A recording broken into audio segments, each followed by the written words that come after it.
how to buy MOD AI token. So this token came under the symbol of MOD.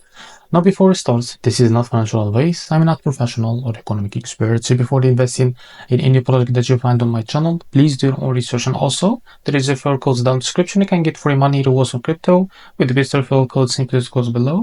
Fund your account and enjoy the benefits. Check them out in the description. Now before going on by this token, make sure to check the REFERRAL account and keep following the updates about this token. As you can see, this token it's available on the screener. It created 2 hours ago and increased by 72,000% in the last 24 hours. Now, this token is trending number 3 on Ethereum section. To be able to buy this token, just click here to copy the token address from here. As you can see, this token address is under the Ethereum network. Now, open your wallet. For that, I would use the BitKit wallet. Click on your wallet. Now, select the Ethereum as a network from here.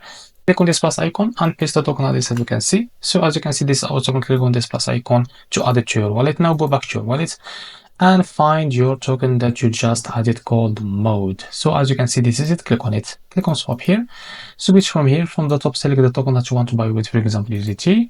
And make sure, of course, that you have enough USDT on your wallet. Now here, type how much you want to buy. Wait a few seconds. And as you can see, this is how much you receive of that token. After that, click here on swap and you will be able to buy this token. So this is how to buy MOD token. If you found this very helpful, please like and subscribe. See you next video.